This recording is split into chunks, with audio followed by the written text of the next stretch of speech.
bite remains steady for both stripers and largemouth bass. We would have liked to seen some bigger fish come in, but you know what? Steady bite will take it.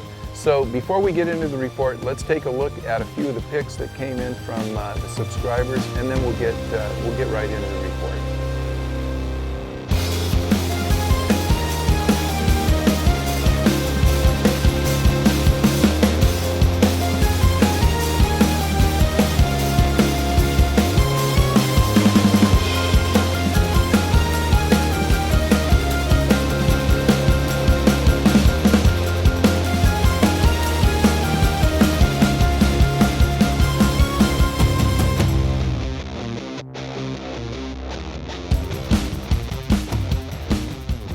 Hi everyone, thanks for joining me. This is the In Deep on the Delta weekly fishing report for the week of October 26th, and I'm going to start this report by requesting that in the next couple weeks, all of you subscribers send in as many reports as you can. I'm going to be off the water. I've got a family wedding to attend, and I know that this is the time of year where a lot of you guys are out here, so I'm going to continue doing the reports, but I will be relying on the reports that come in from you guys that are out there, the subscribers.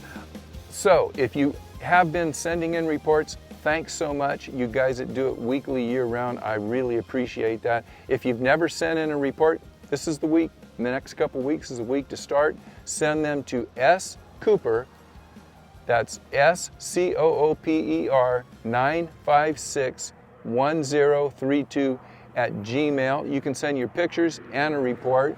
As soon as we do this, we got a plane coming over, but let's just wait for this guy to come over. Thanks, buddy.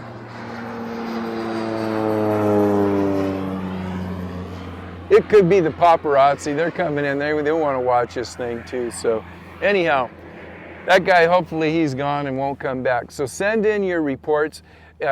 Just make sure you let me know how you do, maybe what you caught your fish on, fishing fast, fishing slow, what the tide was, maybe the water conditions, you know, temperatures you're finding, visibility. Anyhow, with that, I will have Rob will be sending me reports. I've got Christian Ostrander. He's going to be on the river. He's back in town guiding. We're going to talk about what Christian did this last week in just a minute. He'll be sending reports. I got Coach Ted. He's been fishing darn near every day. I'll get reports from him. But the more reports I get, the better the report will be on Thursday. So remember, next couple weeks, you guys send in those reports. Let's get into the fishing, and I want to start off with the feel-good story of the week. Came in from my buddy Rio. You guys know Rio. He is known as the hook setter on Instagram and social media. So Rio was out running the bank the other day, met up with a young angler named Michael.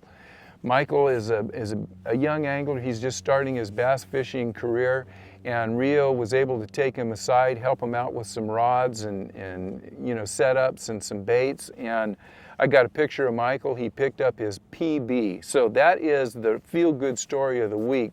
Not only for Michael, young angler getting his PB, but a big shout out to Rio to just see a young angler out there, see that he might have been struggling a little bit, took the time to help him out. And you know, that's what fishing in general is all about. You know, just little camaraderie, everybody helping everybody out. Maybe not so much if you're in a tournament sometimes, but hey, good job, Rio. With that, we're going to get into river conditions. I'll talk a little bit about stripers, and then we will cover some tournament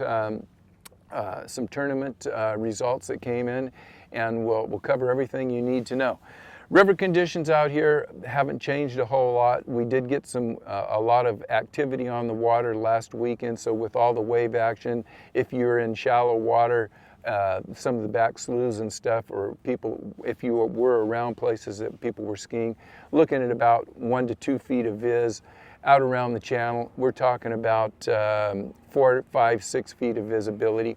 Water temperatures are remaining right around 70 degrees. You'll see 66, 68, might get up to 72, 73 midday, but water conditions are great. No reason not to be out here. The weekends have been a little busy, but the weekdays have been really nice out here. We did have a little front come in this morning. It's Wednesday. We'll talk a little bit about that later. It's kind of affecting the fish for me as of Wednesday morning, but that's going to all level out here by the time you guys get out on the weekend and next week. Sea lions have not been terrible out here. You know, if you get around the stripers, you're going to see a few more sea lions, but the Central Delta hasn't been really terrible with the sea lions. The spray boats have been out there spraying like crazy. They're going to be out here for the next couple weeks, I think. And we'll just have to deal with that. So what's going on with the stripers? They're throughout the system, throughout both the San Joaquin and the Sacramento Delta. I can give you one clue is that if you are in the Central Delta, you're going to be catching a lot of small fish. The farther out you go, the bigger the fish get.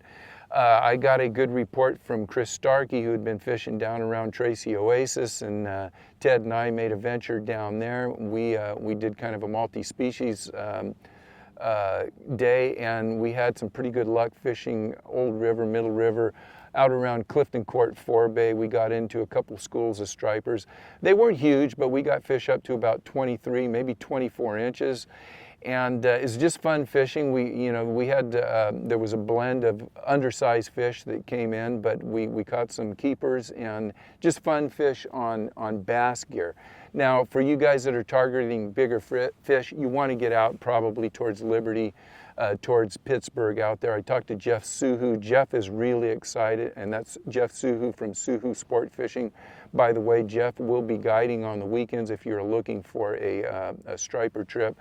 He has been doing well when he has been out, and he is really excited about what's going to happen coming up in the next few weeks because, you know, as I've been kind of teasing the last couple weeks, there's just a ton of fish left in the bay and around Pittsburgh, Antioch, moving in this way, and they're going to be in the San Joaquin, Sacramento Delta soon, and those are a better quality fish.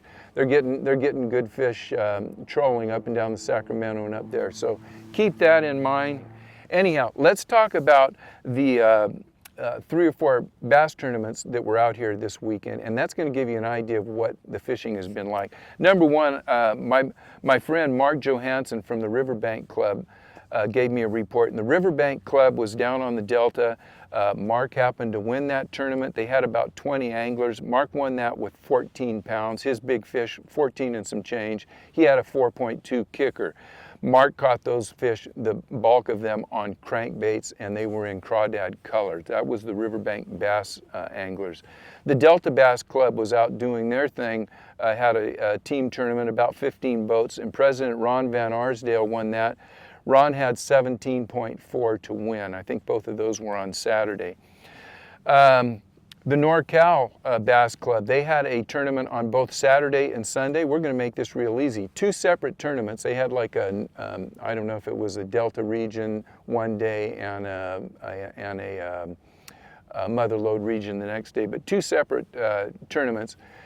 Our old buddy Christian Ostrander and his partner Mark were up to their old tricks. Christian had just got back from the Mississippi River fishing, the FLW. We won't talk about how Christian did back there. He had a bit of a tough tournament, didn't cash a check, but he came back and he won the NorCal on both Saturday and Sunday. Saturday he had 17.5. Sunday it was 21.5. They had a 6-pound kicker both days. Sunday, his partner Mark got that kicker on a punch bite. Saturday, Christian got his, I believe it was on a topwater.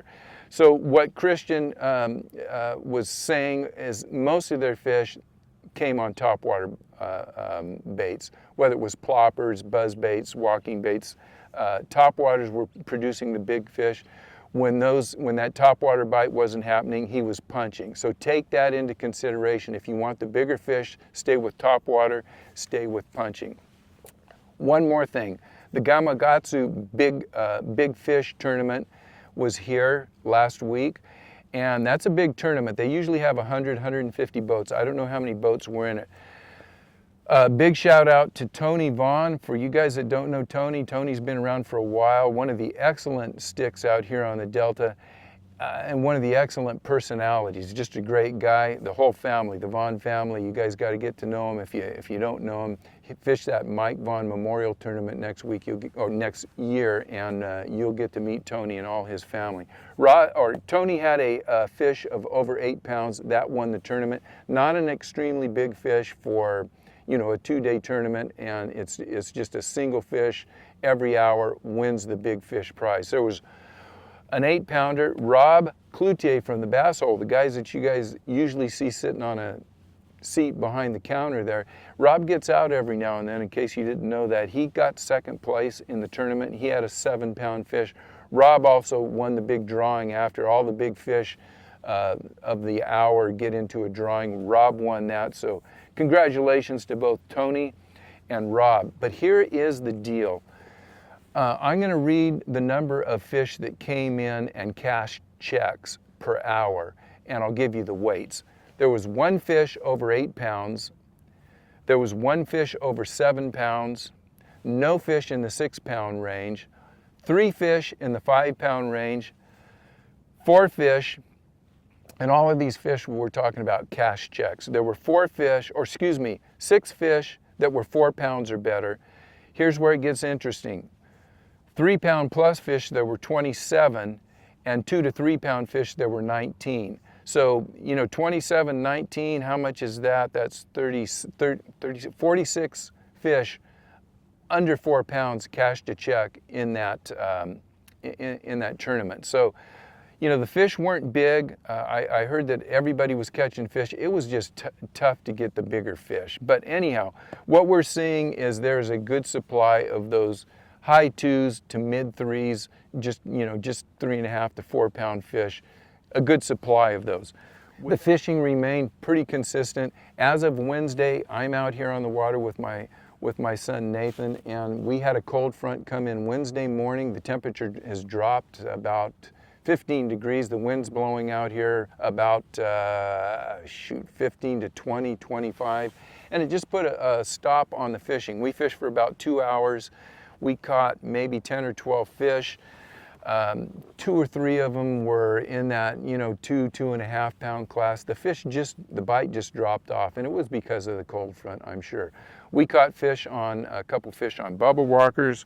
We caught fish on walking baits. We caught fish on jerk baits. A couple of them on poppers, but they just weren't on a real strong bite. So with that, I think what is going to happen is, as next week comes along, this front's going to move through. We're going to have consistent low 90 degree temperatures all next week. So I think by the time you guys get out here on the weekend and fish next week, we're going to have some pretty good fishing, and it should be a long, slow burn into winter. That's going to be really great for the largemouth bass, because I think we're just going to have consistent fishing until that water temperature really starts to tail off. And as the water temperature is slowly getting cooler and cooler, that's going to help the striper fishermen. So everything's looking good on the Delta. I can tell you that most of the reports this week that came in, everyone was catching fish. They were kind of junk fishing, a lot of topwater fish. Ted and I have been out a couple of times. We're still doing really well on jerk baits. Crankbaits are doing well in both crawdad patterns and baitfish patterns. Lighter whites, a little chartreuse doesn't hurt this time of year if you're throwing a jerk bait or a crankbait. Worms are doing really well also. Christian also mentioned that they caught some nice fish on worms. So it's kind of a junk fishing deal. There is no tide that you want to target other than the first couple hours of any moving tide, both the low incoming, high outgoing, whatever it is. Just hit that first couple hours of the tide. You should do okay. Remember, I will be off the water for the next couple weeks, so I really need your reports coming in. And I think you guys are going to have fun. The river's in good shape, and the fish are cooperating. You should come out and have a good time. And come out and have some fun. See you next week.